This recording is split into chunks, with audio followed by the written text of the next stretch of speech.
Oh,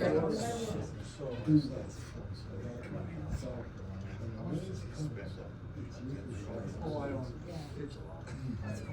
We don't need all that. Well, well, that's what I imagine.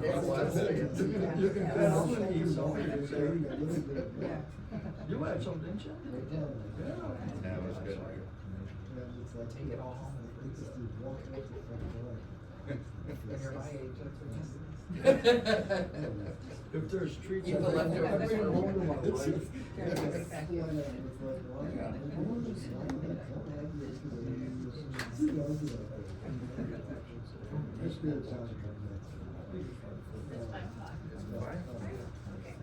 All right. Call the meeting to order of the Education and Recreation Committee. First of all, approval or modify the So minutes. moved. Second. It's been moved and seconded. All in favor signify by saying aye. Aye. Opposed, nay. The ayes have it. Approve the modified minutes of January 7th. It's been moved. Is there a second? Second? Second. All in favor signify by saying aye. Aye. Opposed, nay. The ayes have it. Is there any comments from the public? Any comments from the public? Okay. We'll move on. Consent agenda. Is there a motion to approve the consent agenda? So moved. So moved. Second? Moved and seconded.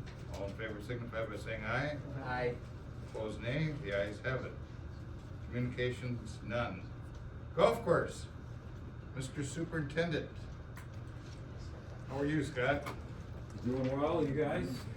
How's the new year treating you? Sorry, was it good so far? Good. A little chilly? It is winter. All right. Brief, very brief.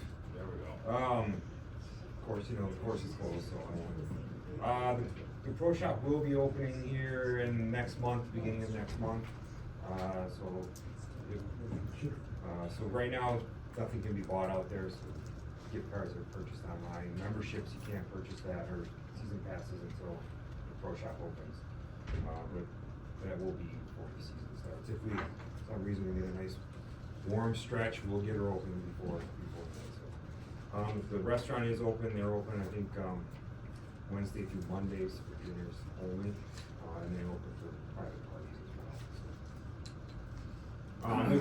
With that, we've been doing a lot of tree work around the course, trimming, I should say. We had some trees come down with this colder weather, and we have been cleaning up around the parking lot, down 6 fairway. We've been trimming that back, and then around 9T, we pushed that back into so we have more room as well. The tree service for the 60 or so ash trees that we had, that we were gonna have removed this year, we saw probably more than that next year as well. They will be, 60? yeah, Sure. yeah. It's a lot of trees. Yeah, so they will be starting next week, Monday, to start cutting those down. We'll start up around the clubhouse. We have about 6 or 7 there that need to come down. And then we'll work our way over to hole number 2, between hole number 2 and 5. There's probably 25 or 30 in that stretch of the woods. And then we'll move over to holes 8 and 11, and there's probably 20 in that area. So all these will be cut down and then hauled away. We will then have to probably hire a excavator to come in towards the end of the month or beginning of next month to come and remove all the stumps. The stumps need to be removed because they're planting trees for our tree plan. So we can't plant over stumps or grind them down, so we have to have them physically removed. So we will be working on getting someone in here towards the end of the month or beginning of next month to get them before the ground gets too soft and we can't work an excavator around. So, with that though, we've also, during the cold snap, we took the time to actually not go outside. We were inside the shop, and we started reorganizing the shop with new bins and shelves, and it's looking a lot better, a lot more room to maneuver around. You know, 50 or 60 years, I guess now, 70 almost years the golf course has been open. So 70, I guess. Some interesting. Yeah, we found some interesting old parts and old stuff that were in there that, you know, some mowers that don't exist anymore. So it was good just to get things cleared around. One thing we also did is just started making a little more friendly on our mechanic's back and stuff. He's getting a little older now, but anyway, just some lifts and some cranes and stuff for him to be able to pick up these 100-pound reels and stuff a little easier at the tables and get him into the grinder. Lastly, as far as the golf course itself, with the freeze and thaw we had back in middle of January, we did see a couple greens with some ice on them, but I'm not too worried about it. It was kind of, usually if we get ice after Christmas, I'm not too worried. But it's only two. It's not very thick, and again, it formed in the middle of January, so we'll continue to monitor the weather. If we get a warm spell coming up, then we'll go out and remove, if there's any snow on them, we'll remove the snow down and let Mother Nature melt it off. There's not really much else we can do besides that. We always do take some samples coming up here.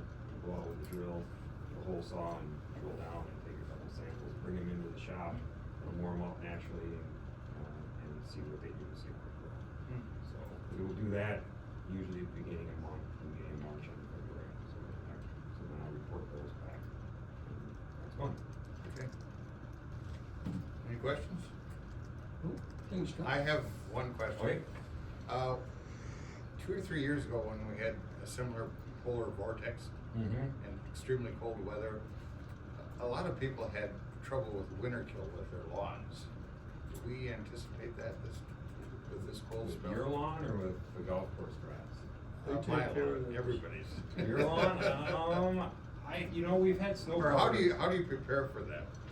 Well, you're supposed to, I guess, with your lawn is mow it down a little shorter, so it doesn't have as much to get burnt out or killed off, desiccation from the wind. But we also had a pretty good snow cover. I mean, my lawn's been covered all winter, so I don't think it would be a problem. The only time would be the issue is if it blew off and then the cold winds would really knock it back or kill it. But I don't think it should be an issue. This shouldn't be an issue. Thank you very much, Scott. Have a good day, guys. Yep, thank you. The zoo, Carmen.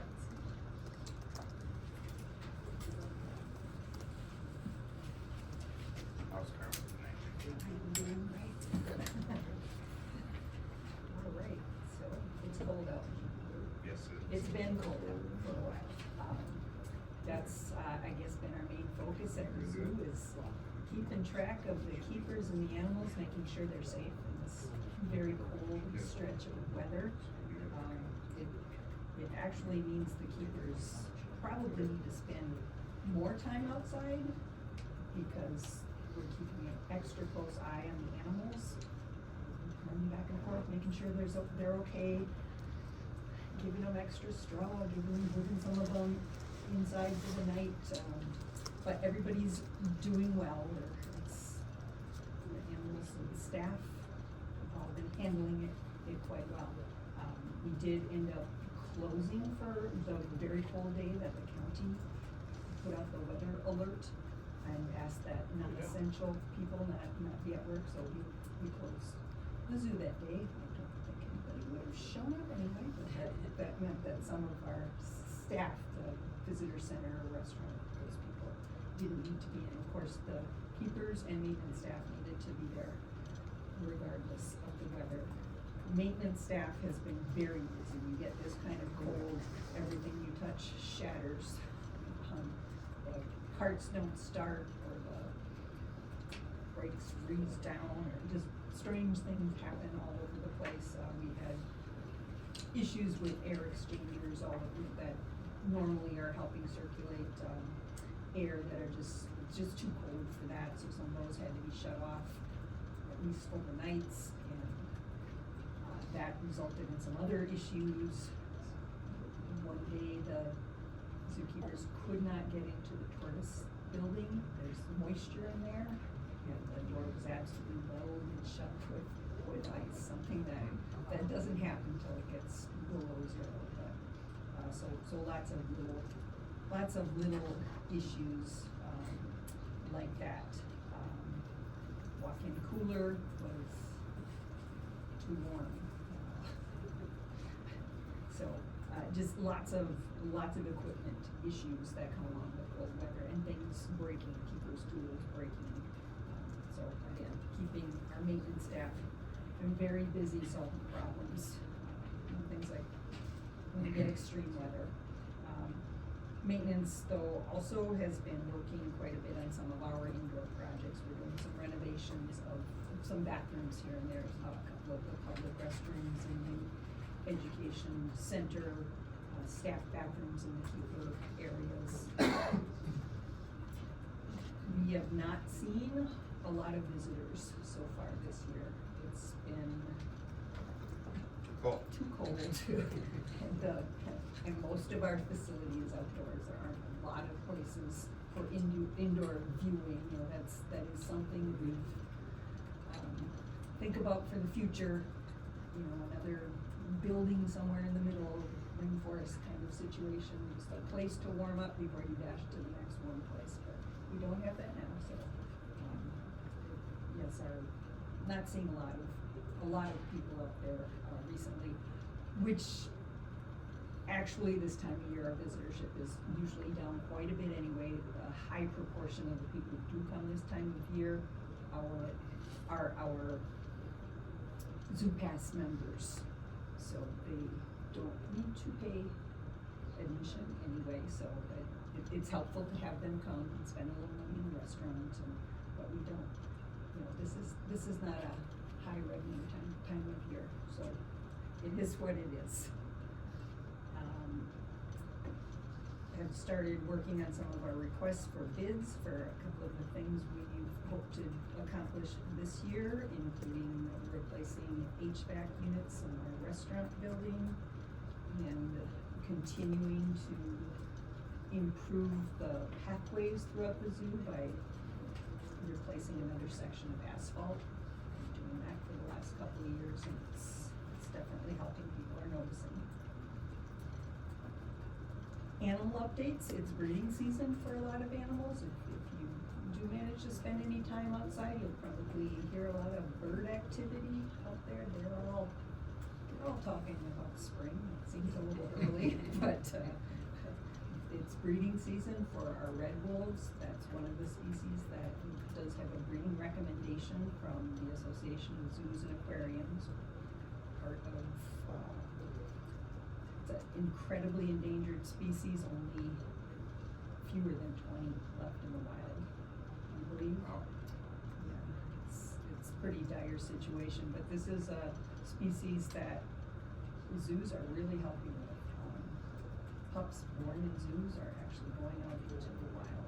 And American red wolves, it's a species found nowhere else on the planet, just here in the United States. So it's a important species, and we're really looking forward to seeing pups. Their gestation is close to 3 months, so we should, by late spring, hopefully, fingers crossed, have a bunch of wolves. This is the first year these two, this pair has been together, so they will have some important genetics that will help their entire species. So we're looking forward to that. Been seeing a lot of shall we say, activity in the snow monkey habitat as well. So their gestation is a bit longer, so 5.5 months or so. But we're hoping to see some youngsters there too. I've been talking to our lions because they also have a breeding recommendation, but so far we're not seeing them carry through. They're more private, you're sleeping. Perhaps, let's hope. But the female came to us with a birth control implant, which is a fairly small little thing that they were not able to locate when they knocked her down to do the pre-ship exams before she came to us last year. So they were hoping to remove that implant. It's expired at this point, but as you know, with expiration dates, it's really cut and dry. So far, we've not seen signs of estrus, but eventually we hope they'll get things going. They've got, like most cats, their gestation is only 3 months, so that can happen very quickly once they get started. Just yesterday, we sent one of our 10-month-old lynx kittens, I guess not really a kitten anymore, but off to his new home at the Buffalo Zoo. So Mom still has the one baby, the one youngster, the one juvenile with her, so she wasn't too upset about seeing the other head off, but that's what's going on at the zoo. Right, sounds interesting. Questions? Yes. Yes. Question just about the holiday lights and how that mantles, I think it's under the numbers, so Yeah, it's grown yes, over the years, so. yes, yeah, that's, Just maybe, I think spreading word of mouth, you know, we do certainly do some advertising, but yeah, it's is going it like well. all decked out in, All- to come visit? All decked out, yeah, it's a nice event, you know, it's Okay. different than the other holiday lights events you can do because you're kind of up in the air and going Yeah.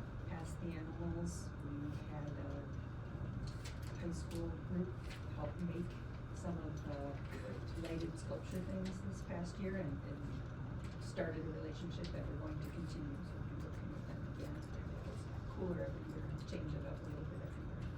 So, yeah, got a good reception. Awesome. Thank you. Thank you. Okay, thank you, Carmen.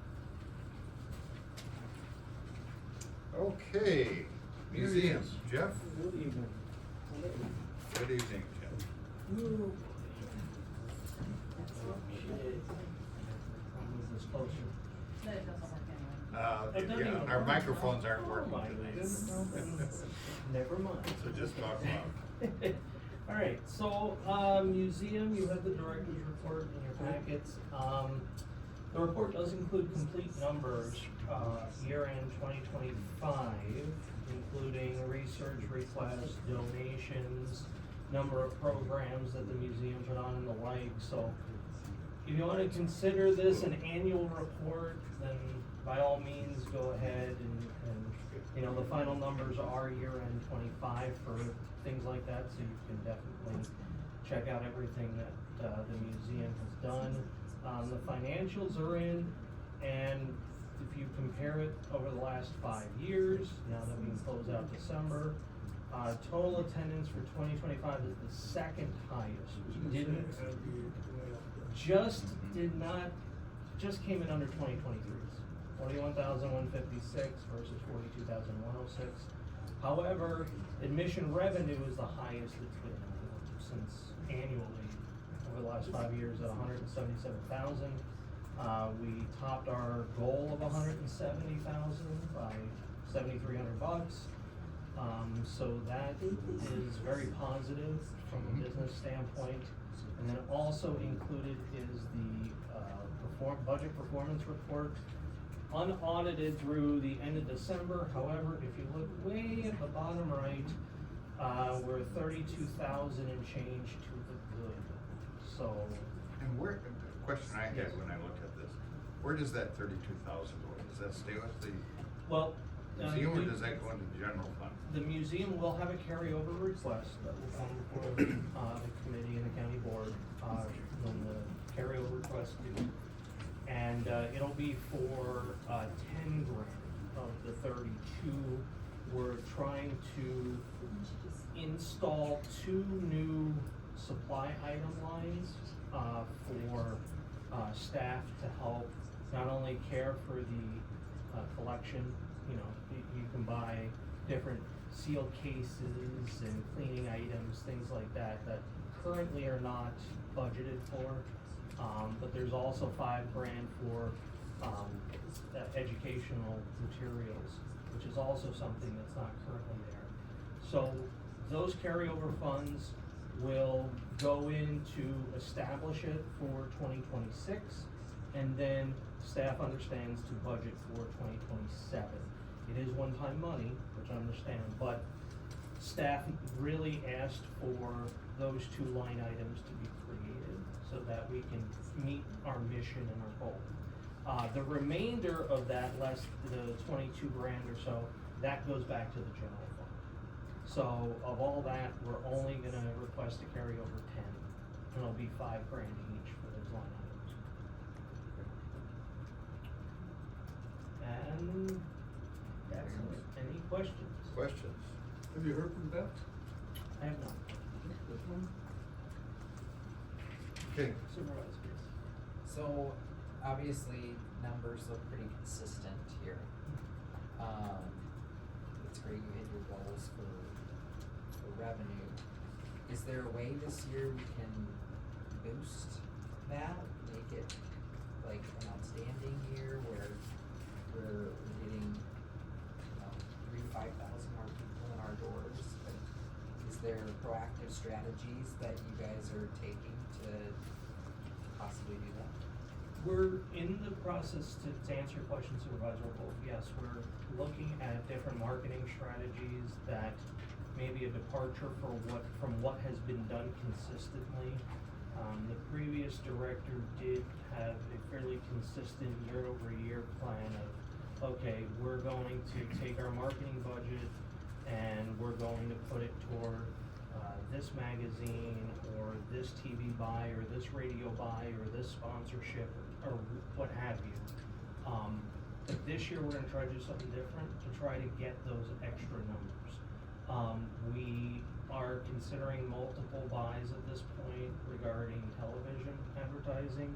It would be more of a partnership, I think, with the morning shows, because the museum does really good with all of our live morning shows. So if the morning show comes and sends a reporter, and they can do multiple hits throughout the morning and promote the museum and upcoming exhibits. We definitely wanna promote Place at the Table, which is our big exhibit, internal for 2026, and there's a huge push to be able to do that. We're also examining potential partnership with the library in co-promoting and ramping up social media to try to get some crossover between the followers for social media that the museum have and the followers that the library has. And so we're working through that right now. It's in the very preliminary process. I guess what I'm trying to say in a nutshell is we're looking at different ways to try to boost those attendance numbers and get people to come in without spending the amount of money that's been spent in the past. Okay. I have a follow-up, is that okay? Yep. So, obviously, news is great, we're getting that demographic of, older people coming to our museum, which is great. What are you guys doing to target families and younger people coming to the museum? Well, we've already signed up to put our educational programming in the summer, so summer camps, into the Green Bay area mom, social media groups.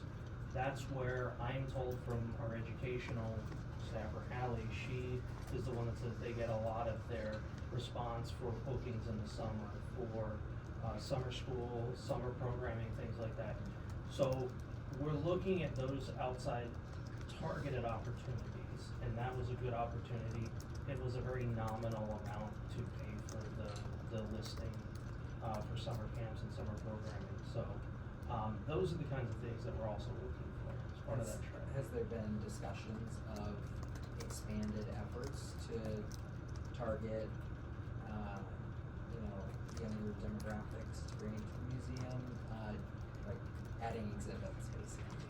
Well, I think Other than the great exhibit you just opened. the difference, the difficulty of that is because we plan the exhibits out multiple years in advance to say, like today or tomorrow, okay, let's throw an exhibit or add something for the summer.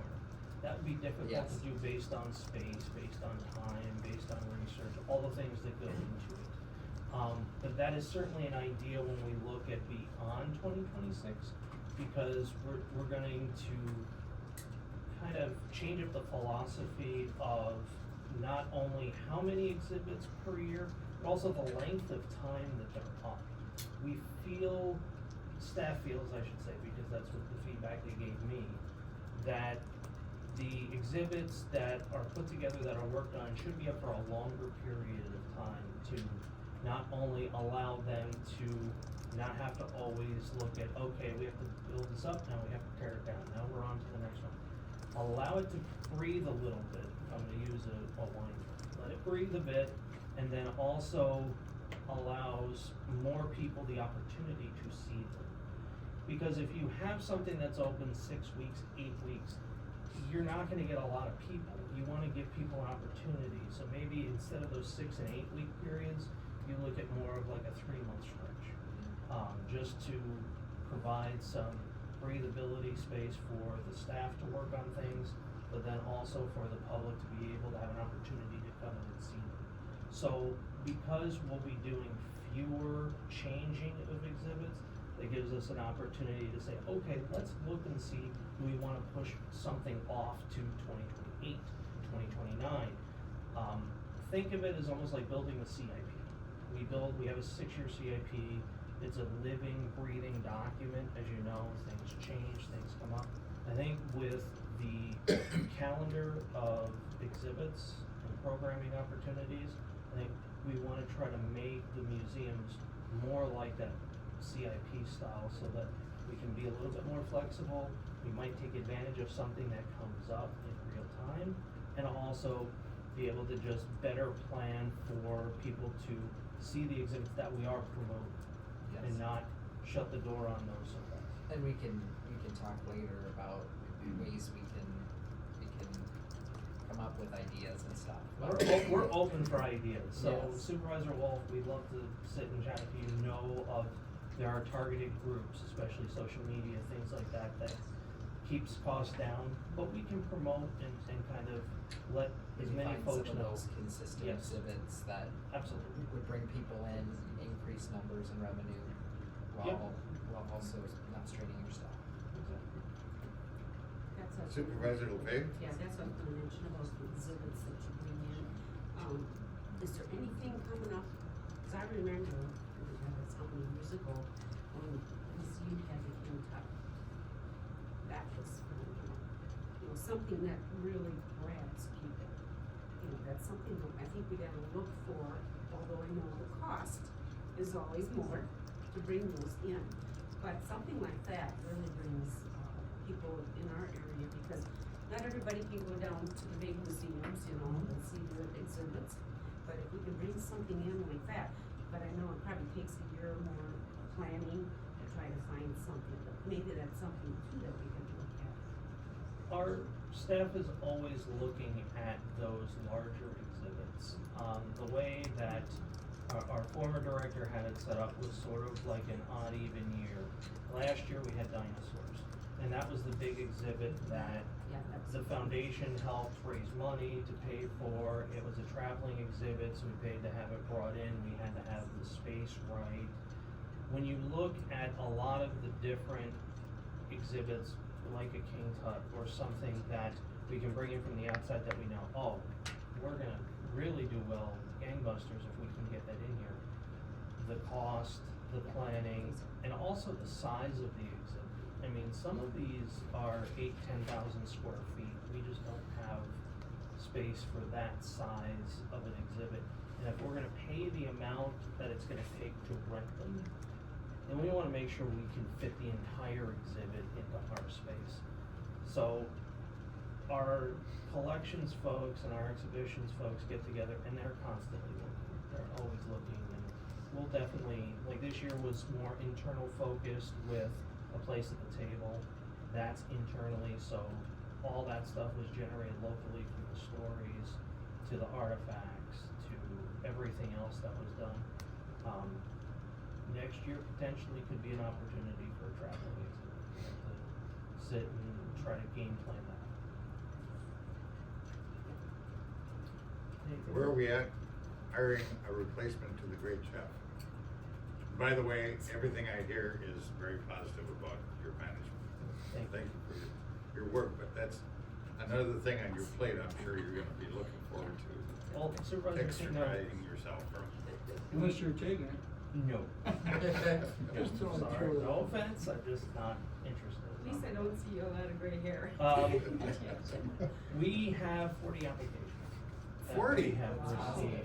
Well, that's- Wow. And so the process of reviewing those is underway. Okay. And so it's, as you can probably tell from the response that we got from the ad, which is still up, so we'll get more coming in, but as of last Friday, it was 40. So we'll start going through those and trying to pick out some fine candidates to kind of move to the next level. It's gonna be a real challenge, But we're paring up to that it. down. But we're up to the challenge. You bet. Good, thank you very much, Jeff. All right, thank you, You have see a how good they all evening. jumped out of their chair when you said that? Library, Sarah?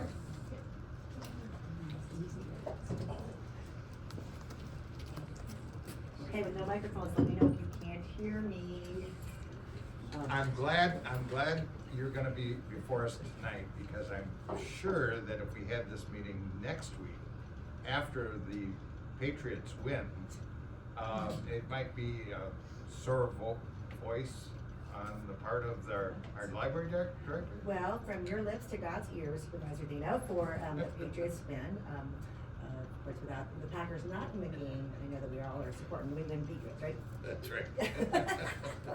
I know, says the Maynard. Well, football aside, things are busy and hopping at your libraries.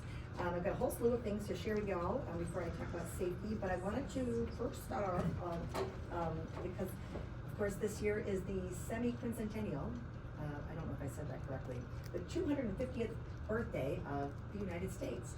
And the library is one of many in the community who is looking to celebrate this great party, right? And we're better than 250, looking pretty good. And so we've been part of, along with, our interim director of the museum has already fled, before I could call his name, along with the museum, members of the city and others. There have been some efforts to rally the community around some planning a celebration. It is different than in the 80s when we had a big celebration for the, 400th anniversary or the landing of Jean Nicolet. There had been a 3-year process, and I'll pass these for you, I'll get them back at the end. Oh. So we're in a different level of planning, but what I've shared with you is a piece that we're hoping to emulate. This is a piece that was produced by the Manitowoc Historical Society back when the bicentennial of the U.S. history. And if you open up the document, you'll see that what it is it's a map. It's a handy map for tourists and for residents alike to be able to explore the history in that county. I hope you don't put as many words in. We are not gonna we are inspired by the idea, Small. but we feel again it's very tense, it's very dense I text. don't know if folks want to see this. Very dense, that is very, very dense text. Well, that's Manitowoc's way, not to disparage Manitowoc. We feel like we can do a great job of presenting something similar. The idea is good, but. The idea is great. This format is horrible. Well, no, the idea was, York County has also done something similar. This was, this idea was offered by our local history manager, Mary Jane Herbert, who got inspired by that document, which is, we took from her archives, but along with York County, it really is a great way to let folks understand, like, how, again, all the offerings of the great sites and places of historical significance, but gives them something to do as well. Brown County is home to some pretty significant historic places, right? And there is a lot of interest in heritage tourism, right? For people from away, for people from close. So we feel that it's a wonderful effort. Again, we're not gonna be copying, it will be inspired and producing that we will be appropriate for Brown County. It will be a great way for, again, to present it in a way that can be shared by the visitor, Discover Green Bay, and others, so we can all be proud of our history and show it off. Library staff, thanks to Mary Jane's expertise and knowledge and some existing content was prepared by the Brown County Historical Society for, again, the work that was done around the Jean Nicolet celebration. We feel like we've got we'll take the lead on preparing the information and working with other partners, again, on sites inclusion, and then we'll be looking for external folks for printing something. The library is not getting our budget, having funds to print something like that, and again, it's appropriate that there would be some other source of funding for that type of thing. So that's something about which we're super excited for the 250th. We're also looking at other things too, including some speakers and as much bunting as we can afford. So elaborate bunting is a dream of ours, and we'll see how we can do it. So stay tuned. I know that our county executive is the county will be doing its own acknowledgement and celebration, so we're grateful and excited to see how that progresses. We were just, we went all in on the draft, and I told my colleagues that we just go good, we'll never do this again, right? And we had a great time, big party, and then right next year, right, it's back to we'll never do this again. So I promised them that we'll never do this again in my lifetime. It's a significant birthday celebration for us. Right, when 300 comes along, I will be not working. For sure. So that is the scoop on that. Of course, you all are aware that next week is National Library Lovers Week. I tease a little bit. It is a national week to acknowledge, again, the importance of libraries, school libraries, public libraries, academic libraries, in the roles they play in people's lives. So we will be acknowledging the week by feeling warm and fuzzies, and continuing to do all the work that we do every week. It's like, it's like a parent holiday, right? It's like, just keep on more work, but thanks for that. We're grateful for the partnership that we have in our local media, and I want to just give a couple examples of that. I shared this morning that we've had some tremendous success with the partnership that we've had with our public health in the library for the radon kits. Remember I showed you those at the previous meeting. I realized that we had failed to acknowledge the really importance of an additional partner in that effort, which were our local media. We had a wonderful press event with public health, our county executive, a library, and a number of representatives from local media. And we know that our community is looking to local media for news and for information. It was just about 5 minutes after it aired on TV that all of our libraries received multiple calls from community members who were looking to check out a radar kit or put one on hold. And the line was so long immediately that the very next day, public health added more radar kits to our collection so we can circulate more to meet community demand. So I'm really grateful that our local media are partners in getting this important information out to our community members. I know that it is a really critical partnership with the library and for other county departments that we talked about earlier tonight. So thanks to all of that. And I hope, Tina, there was a great article about silent reading party in the Green Bay Press Gazette. So too, just celebrating again, just that wonderful act of reading together in the way that it can offer just a little bit of extra something for folks, and really, again, grateful for all those folks who went reading. We had 75 folks show up at our silent reading party. They were silent. They did a good job being quiet. No shushing was required, so we'll keep at it. We are busy planning for our summer reading program. It's just around the corner.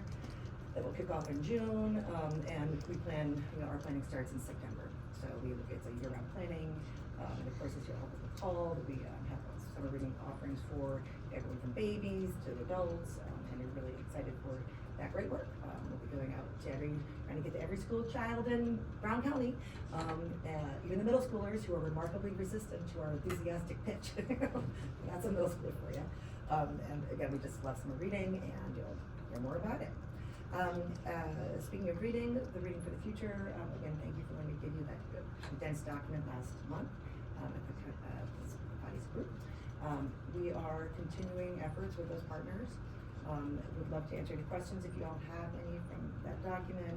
The Reading for the Future work continues with the expansion of work groups into this year as they look to add additional components around kindergarten readiness, those literacy-built environments within the county and community, and other, and as well as a community council, right, of stakeholders to help guide in the effort and make sure we're doing what we should be doing. Folks at the table, it can be really easy to get in the echo chamber and think, oh, this is great. So community council will help make sure that, again, we're being aware and awake to everything that's happening and having lots of tough questions asked. So we're gonna come on that. For workforce development, love it. Job fair next week at our East Branch. So that's again that regular monthly offering, partnership with the Job Center. We provide the space and the promotion. The Job Center they provide all the employers, and so that is a partnership that just continues to be really terrific. I've seen that other communities are doing something similar, right? Library and Job Center working to offer those hiring events and making those connections for, again, local employers and local job centers. It's a terrific use of library space, if you ask me. We are proud to, again, continue to report on the job pod, which was a Brown County idea, so I'm gonna keep on reporting it. A new job pod opened in Oshkosh just last month to a great turnout for their opening and really nice comments from the library staff there about, again, the opportunity to offer that deeper connection again for job searchers. We have another job pod opening in Baroka, right, at the Macintosh Memorial Library, in just a few weeks. Again, they're really excited about the opportunity to provide the community with access to those resources. They do not have a job center in that community, and so they feel that is, again, just an essential way for closing those opportunity gaps in that community. So, great. My understanding is that we are trying to work on getting job pod funding into the biennial budget, right, working with BPI, DWD, and working again as a statewide strategy, so it's exciting. Other things that are exciting, I gotta send it in your packet, tax form season has started. I don't have my little flag to wave, but I love it every year. Again, I hope that all constituents and county residents know that they can get tax forms at their local public library. The printed forms that are available are limited in quantity. The numbers have decreased significantly in the past decades as the government changes their printing habits. But people can get access to any of the forms through our computers. Library staff can help folks print out the forms. Library staff provide no tax advice. We are not tax accountants. We're grateful that partnerships allow us to offer tax assistance, as you know, to folks, so folks can sign up to make appointments for getting their taxes done. Grateful for not only partnership for those tax preparers, but I want to call out Brown County IT, who's worked with us to make sure that those folks can have the right connection they need for, again, the confidential connection they need for the IRS. So, tax forms, yay! Can I make a comment? Yes, please. You know, my husband was a fourth grade teacher. He prepared for each student a simple tax form and they had me fill it out. Yeah. Well, I think it's a great idea. Yeah. Most of us will fill out a tax form Right. in our lives, and it's our civic opportunity, right, to have fun. I think it's a great idea. So the tax forms, we have a couple hires, managers. I'd like to make sure you know about. I shared that Bobby Keene, our longtime manager of the East Branch, retired recently. We just wrapped up the interviews for a replacement and look forward to having a new manager of the East Branch very soon. That individual will be also responsible for the resurrection of library services in the village of Denmark when we wrap up that project later this year. So really an important role, and we're very confident that we have the right partner, or the right person to do that very important task. We also are going to be advertising for a new bookmobile manager. Our bookmobile operators recently retired, and well, partially retired, and they've gone to a job working for the National Bookmobile Association. There is such a thing. Bigger wheels, bigger vehicles, right? It's just, so we'll be looking for a new bookmobile operator as well. You do not need a CDL to drive the bookmobile. You need confidence. The non-earned vehicles offer a great amount of safety improvements over the previous vehicles, so our prior bookmobile had required a CDL and was very, was like basically a school bus. The new bookmobile features 360 satellites, so you can really have a great, offers an easier driving experience. So if you guys are interested in becoming a bookmobile operator, let me know.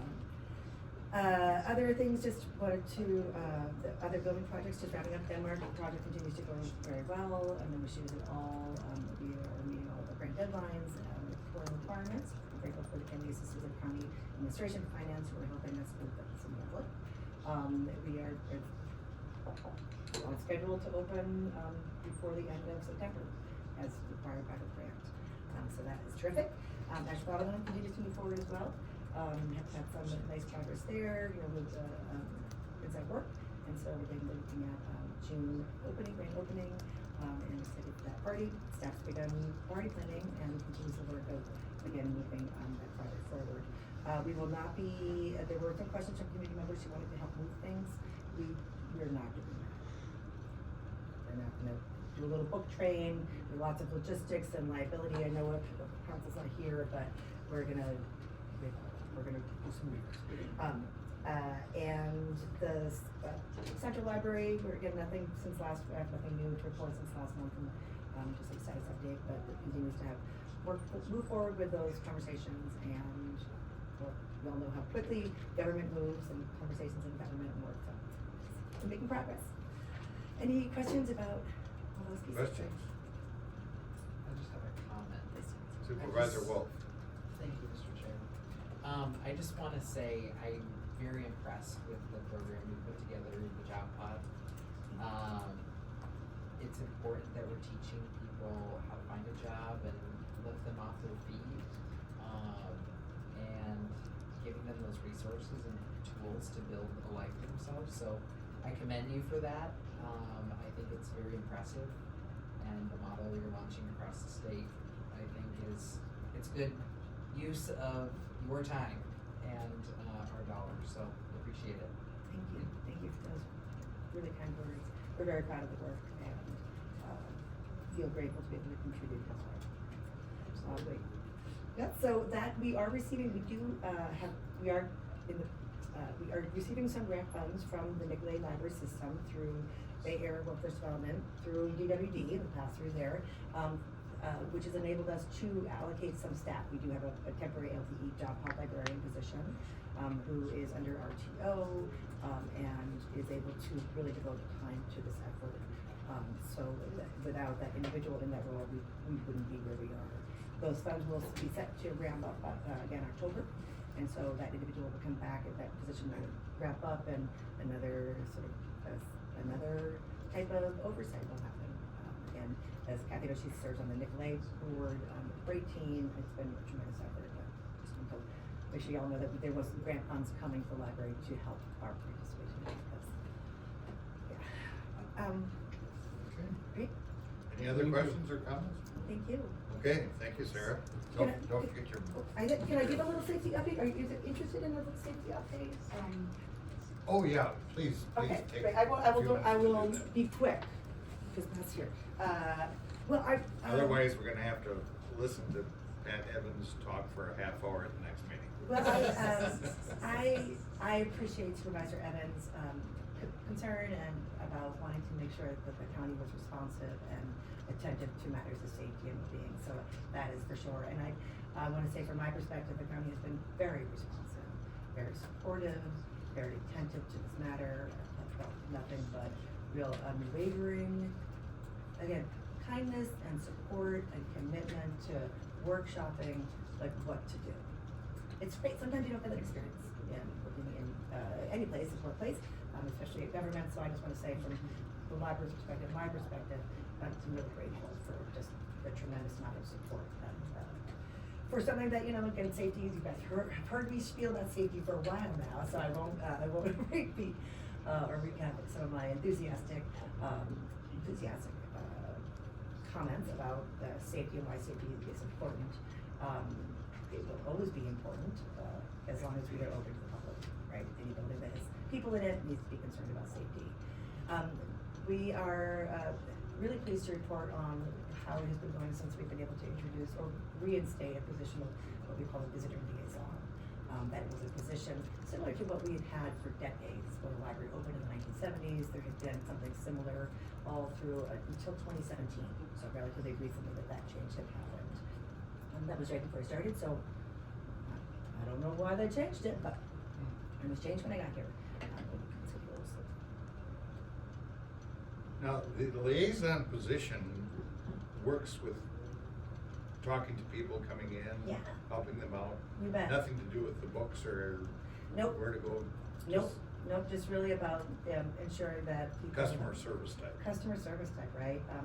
The wacky thing about being open to the public is that you're open to the public, and people come in with all of their human attributes and human experiences, and you never know what to expect, which is why my kids were always like, tell us what happened at the dinner table, what happened at the table. So the visual liaison is just, it's been tremendous, and really illuminating for me to understand, again, the impact of just that, the impact of that position for the library staff. It's been enabling us to do more walkthroughs. The individual is responsible for doing walkthroughs. Library staff does walkthroughs again.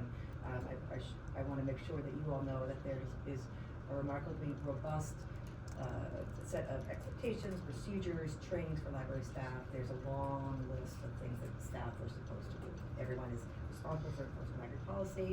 Again, behavior expectations are number one at the policy list, right? You can't behave yourself, I can't say the library. So again, this doesn't, the addition of the liaison doesn't let anyone off the hook, right?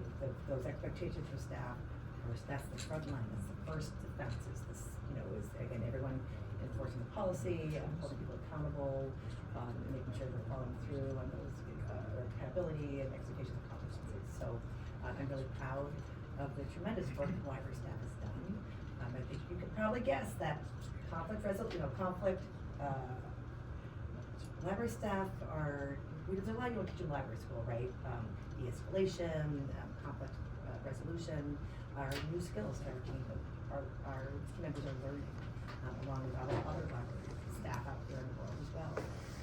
So it has really been, again, it's been really hard to keep pushing and stretching and making sure that the library's expectations about, again, patron behavior are met, right? And staff holding those patrons accountable. So benefits of a library, the visitor liaison have been, first and foremost, being able to monitor library grounds, exterior spaces. Library staffing levels have permitted us to be able to really, on certain times of the week, be able to monitor those grounds. Staff does a great job of doing, monitoring inside the library spaces. They're scheduled walkthroughs and bathroom checks that are on clipboard. Again, there's accountability built in for staff to be able to perform these tools. So being able to have someone be able to go outside and dispel the smokers. A lot of smokers out there, right? Even in the wintertime. And tobacco use is not permitted on library grounds. So, it just takes dispelling people, right? It takes someone to go out there and dispel them. And again, staff does that when we're able to observe them from inside the building, from the entryways. We'll go out and tell people to not beat it, but let people know what the expectations are. And so being able to have someone do again a full perimeter check has been very helpful. It's been my experience with people that if there are corners and places to hide, people will sometimes hide there and make bad choices, right? Doesn't matter big towns, small towns, it's just human nature. So again, those exterior checks are very helpful. I'll say word. No, I'm having fun. I just want to make a comment. When I moved to Green Bay 50-some years ago, always came to the library. I enjoyed the library. My daughter, we would bring her, she was going up to the children's department, and I never felt unsafe. I always had a good experience, and I think the library's done, what they can do to make sure that everyone feels welcome. Thank you for sharing that. We, after some of the recent news stories, we had a grandmother visit, asked library staff, she said that she brings her grandchildren every Saturday, right? And they have part of their family activities, and she asked her, she's very direct in asking staff, am I safe? Am I safe bringing my kids and my grandkids here? We said yes, right? And we asked her, do you feel safe, right? Because, again, for being able to, the perception of safety is always sometimes different than whether the actual case is. And she said that yes, she shared her sentiment with them. She felt very safe at the library. Again, staff does a really great job of working to maintain those spaces, and really appreciate the county's support and all of the advice. The sheriff has been really tremendous in sharing expertise and guidance. Supervisor Pyle, the safety committee has been tremendous too, and giving us feedback and helping us and sort of, adjust to make sure that we are moving forward as we would like to. The majority of issues we see right now are pretty low level issues. We do not permit sleeping in the library for safety reasons. People aren't able to maintain their own safety, and we are on it. So we'll kick people out if we see you sleeping once, I'll give you a warning the next time you're out. And there's a fair amount of paperwork that surrounds those interactions. Or council management gets a copy of those violation reports. They're fascinating reading, aren't they? He doesn't read them. But so that again, the county's informed on all those issues. But it's and right now we're again addressing things. People can't have too many belongings with them. The library as a space, it's not a space where they can support that type of usage. So a lot of that, a lot of just, you know, keeping on those sleepers, and it's consistent, again, the things that we're seeing, the behaviors that we see here in Brown County are the behaviors that libraries are seeing everywhere. But the addition of the disability design has been a tremendous, it's been wonderful. Even two Saturdays in, again, given that it had been part of the library's practices for decades, we were, and seeing already sort of the impact of having this, you know, tool in our toolkit, and knowing that that's aligned with all of the best practices around the country, we'll be looking at making that part of our current budget thing. So now we I know. had a question. I wanted to drop off my book, but the outside book thing, you wouldn't know. Is it closed or? No, it should be open. It could have been, when, do you know, when was this? It should be open, Central Library, the drive-through. Yeah. It should have been open. Okay. I will look into it. We didn't get a report that it was not functioning. Hopefully no middle schoolers glued it shut. Glued it shut. But no, it should be operational, so. Okay. Any other comments or questions? Okay, thank you, Sarah. Okay, thank you. Appreciate it. Okay, and last but not least, Parks, Matthew. Good evening. Well, before I sit down, I'll just start. I only have one picture, but this is of the Pampern Park Pavilion, which they started putting trusses up this week. So you can We'll get Dixon's mom. This is pass Dixon's, that down. That's and- his baby. Dixon's pork. Make sure Dixon gets that so he can frame that baby. You might have to fight Therese for it. Oh, look at that, that's huge. So it's 40 by 60. It's just an open air shelter. There's no sides on it. It is going to be used to capture additional covered spaces at Pampern, which ultimately would generate some revenue for the department. Yes, you will. We're renting it out, correct? Yes, that will be rented out. We don't have details yet.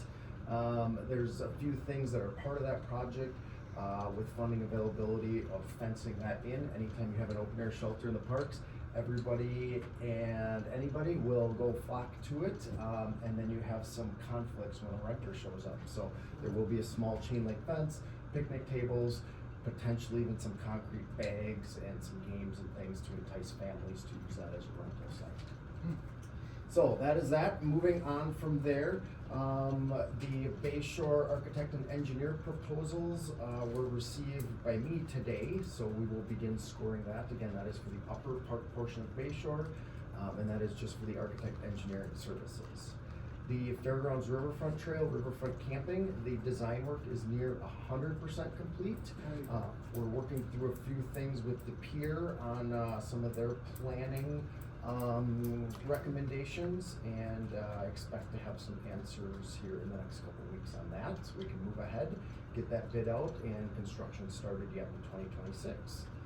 Barcos and Nature Center remodel, we've been ongoing meeting with the consultant on that, and that is a whole refresh. If you recall, the Nature Center hasn't been totally redone since 1976, I believe. It was due, so that is what we're working on.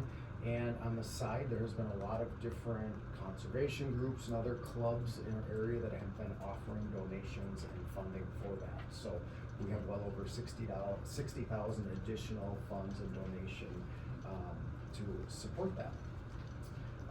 Believe it or not, cross-country ski trails are open. We haven't had snow in who knows how long, but that cold weather has continued our grooming efforts. And still a few skiers out. It's obviously been slower than normal with the weather, but we deal with Mother Nature as she comes. A lot of different training for staff. We've gone through AED first aid training with all full-time staff. There's a Wisconsin Park and Rec conference going on. A couple staff are going at that. There's a cross-country ski trail grooming clinic, which I've been waiting for 10 years, finally being offered up in Ironwood, Michigan. So some of the rangers are heading up there for training. And then as far as staffing goes, we did hire a new LTE, limited term employee Pampern Park caretaker. So we typically have that position for about a year, and that is a live on-site caretaker. One thing that I'll bring up that we're working through, there's been, I'll just say a neighbor at Swamco Boat Landing who raised concerns of winter operations.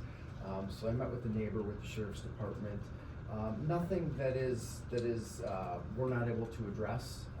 It is lights shining in windows. It is noise. As we all know, there's a lot of ice out in the bay, and there's a lot of ice fishing anglers out there.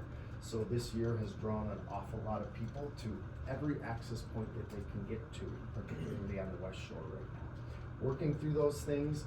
The other thing that I will say, just the parking lots. They were concerned with the reflection of the parking lot lights into their windows. The boat landing's been there since early 70s, before a lot of these neighbors have lived there. And one thing that you run into during winter when you have lights that reflects off that white snow. Anytime you have gravel, we ran into it at Eagle's Nest. When the parking lot was gravel for about a week, I dealt with a lot of complaints. And then it was blacktop, and it's fine.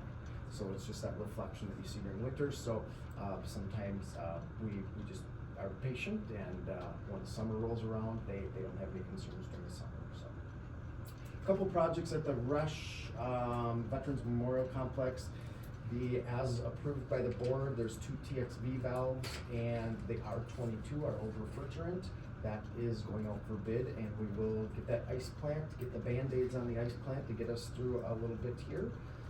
And there is some, as part of kind of remodel in the upper level, there is new carpeting going in around the suite levels. That is original carpet, over 20 years old.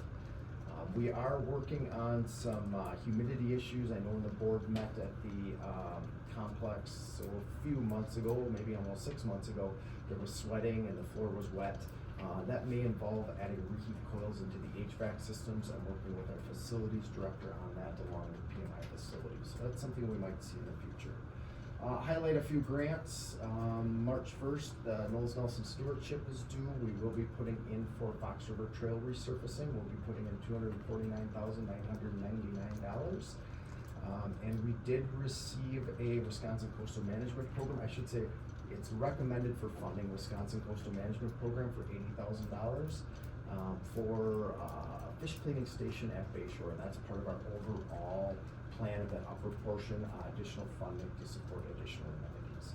And staff also received a Southcom Green Gift grant for environmental education at Barkhouse. A couple highlights on programs. While the weather is cold, we still are hosting candlelight hikes at Barkhausen. There's still a few more in February. Our partnership with Bay Nordic Area Ski Club, the youth and adult groups are still meeting and skiing on site. We do have 2 different photography workshops, outdoor photography workshops, one in February, one in March. Ale on the Trail, in partnership with Golden Maid Events, is this Saturday. That is at the Reforestation Camp. Right now there's around 200 people registered. We expect to see well over 300 people registered for that event. Staff worked the RV camping show at the Rush Expo this last weekend, and I guess that includes me. I worked Thursday night. Overall, good attendance. Again, I'd like to have numbers behind that, so look at our reservation system on when it starts to the Monday following, and we took in a little over, right around $4,000 in reservations while we were at the show. Our friends in the Shota hike hosted a candlelight hike last weekend, and believe it or not, when it was negative teens, there was a fat bike tire race at the Reforestation Camp at night with over 150 riders. So your body can do it, you just gotta dress for it. I will be at Fox River Friends of the Fox River Trails hosting an event next Thursday night. I will be there at Cycling Brews, assisting with them and speaking in relation to rails, trails, etc.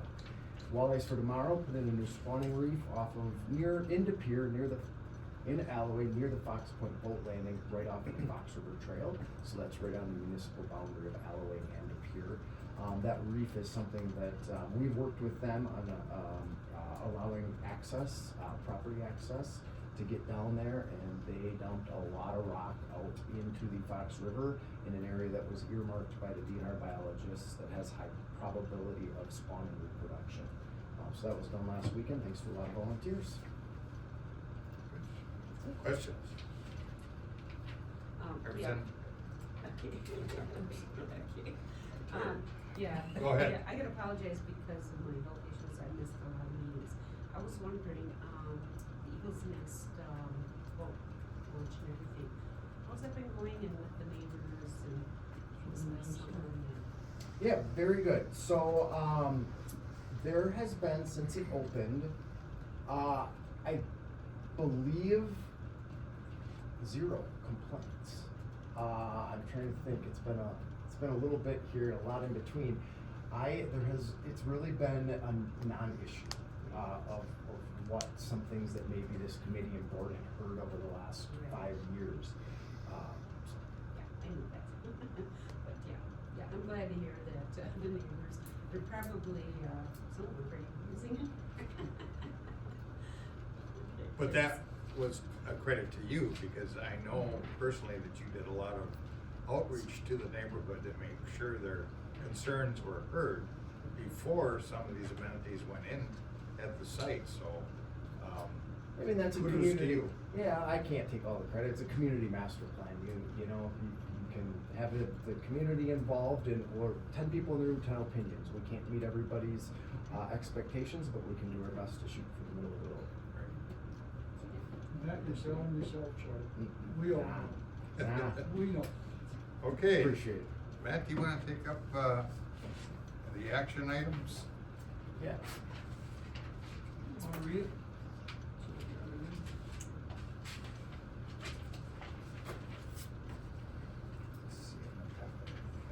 So, give you the option for the eight.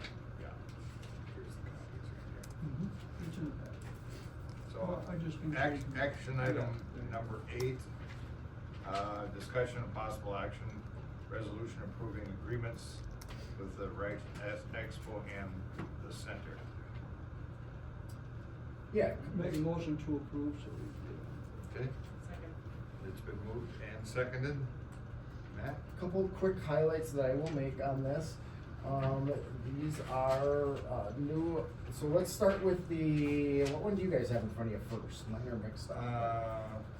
At the Rush- Expo Center. The Expo Center, okay. Try So that. we're gonna start with the title 2026 Rush Expo Management Agreement, so for our newer building. What this is, the last agreement was a 5-year agreement, expires end of May of this year. So through, over the last course of really 6 months to a year, working with PMI and administration, came up with this new agreement. This is a 10-year agreement. This agreement and the center agreement, so there's an expo and a center. Both of these are, coincide with one another. If one were to be terminated, the other would terminate. In the past, we had, it was 5-year and 5-year, 5-year, which could be automatically reviewed depending on negotiations. So a total of 15 years in the past. This one is a 10-year with a 5-year add-on, so another 15-year total agreement before you. A couple things that I can just highlight really quickly, and actually on the Rush Expo, there is no significant changes in this agreement. And if there's any questions, I can get into the center. There's a few more things I wanna highlight in there, but the Expo, there's no areas, Well, you have capital improvements as a change. so that's in the Rush Center. So when I talk about Expo, the only major change that I would see is, the capital or Mr. Chair, if I could, you had asked which ones were first in your packet tonight. The Rush Center is first. What you're talking about, the Rush The Expo. Expo, yeah, that's why I wanted to mention the agreement. Yeah. So the Rush, the one that I'm going through right now, the title is 2026 Rush Expo Management Agreement. Right. On the top. So, Yes, go ahead. Thank you, Mr. Chair. So what is the county getting us So- financially? yeah, so what I'll get, so the Expo, you have to remember, due to some tax laws and other things, the county's on the hook for 100% of this. So if there's a loss, the county takes the hit. If there's revenue gain, the county is the winner out of that. So the Rush Expo, PMI is our management, this is a management agreement. So I'm gonna skip, and I think this is gonna answer your question a little bit more. So this is the 2026 Rush Center lease agreement, so this is a lease. This is where Supervisor Wolf, I may be able to answer some of your questions. I'm gonna start on page 1. Historically, the capital improvement was defined at $25,000. In this agreement, that has been bumped up to $50,000. What that means to Brown County is if a project or an improvement comes in at $49,000, PMI pays that 100%. If a project comes in at $51,000, that is a county asset and the county's on the hook for that. Historically, that number was $25,000. Moving down from there, and feel free to interrupt me as we go. This is also a 10-year lease agreement.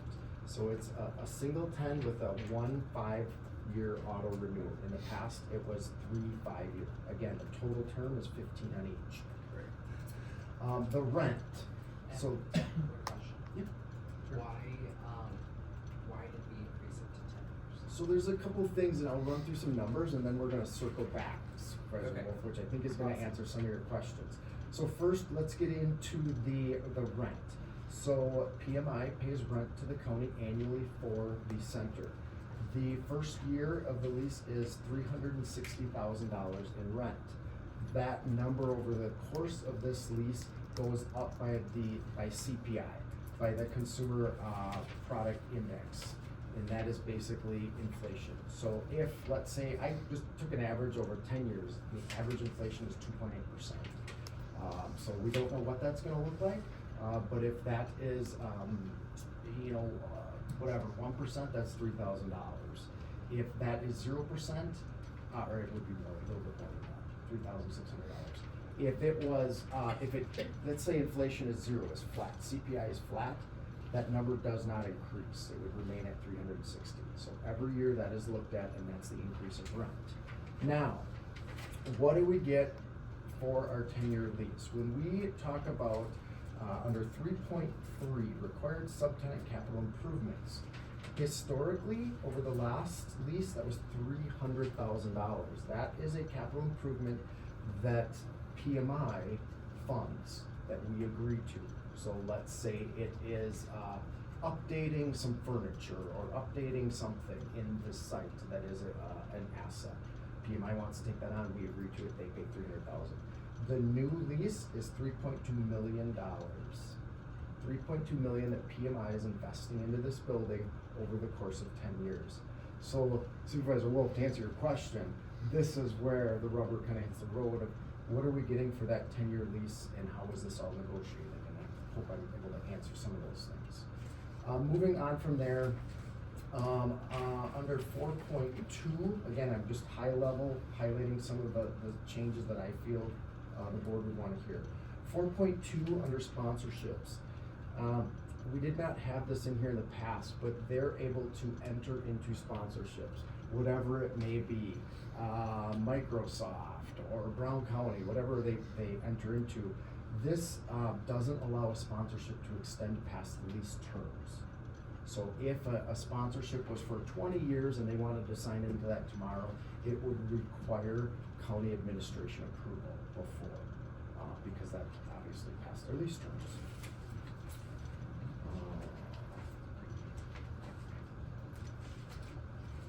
So that is some of the high level, and I don't know if Mr. Weininger is even here, if he has anything to add, or if Council Hemmery have anything to add, but definitely open for questions. Before the committee, there's track changes, so you should have rents, you should know exactly if anything was changes in there. And I think you did a good job of an overview. Again, it's a unique relationship. They were originally formed to actually manage the center, which is basically a community asset. It's really just not Brown County, it's like all the communities. And they do a good job managing it to make enough revenue in good times and bad times. And then the Rush Expo, due to the federal changes in the tax law, we couldn't work into that same deal. So the goal is to mirror the two together, and when this one does good, this one should do good. We're working through that. And the big caveat here, obviously, me, I'm always talking about worst case scenarios. if there's a downturn in the economy, and the Rush Expo, doesn't have the revenue coming in, we're gonna rely on them to help generate it quite a bit, which we do have a pretty good marketing fund still, but we're on the hook for that. And then the center, those bonds will be ending soon, and they'll be paid off, which will free up the cash flow for the communities, for road taxes. It's a little bit beyond the scope of this, but I think Matt did a good job, and, these negotiations took a little bit longer, but we actually probably got more than we ever had in the past. And the relationship is really good, over, I would say over the last 5 to 6 years, because, folks are sitting down talking, explaining each side, and people are kind of compromising to get to a good point. And to get that level of investment, is a fairly big and important thing, because that building is aging, so there will be more capital, requirements in the future. In addition, that rent stays in that area to go towards it, so the county isn't taking the money and stealing it. It's staying in that community asset, which is important. And you also have a healthy funding, I'm gonna keep on going, I'll stop. And we do have a healthy fund built out for the whole memorial complex, which does that area. And as a side note, because people like the information, we also own where the Don Hutchins Center is. So in the future, we have a great opportunity there if the Packers ever decide to move the training center, which has been talked on and off for many, many years. And I can keep on going. That's fine. Yeah, I understand, sorry. This is really a win-win for both the county and PMI as I look at it, because we're gonna be getting additional revenue. They're gonna be doing additional, investments and maintenance of the facilities, but we're giving them a longer lease to recoup their investments in the first place. So it's really a really good arrangement, I think, and compliment to you and, Chad and whoever else. I'm sure the corporate council worked on it, and maybe some others. This is really a good document, really. Yeah, we feel it's a good document, agreement and lease that work for both parties. Questions? All in favor signify by saying aye. Aye. Opposed, nay? The ayes have it. Move to adjourn. Thank you very much, Matt. Thank you. There's a motion to adjourn and a second. All in favor signify by saying aye. Aye. Opposed, nay? The ayes have it. Thank you, everyone.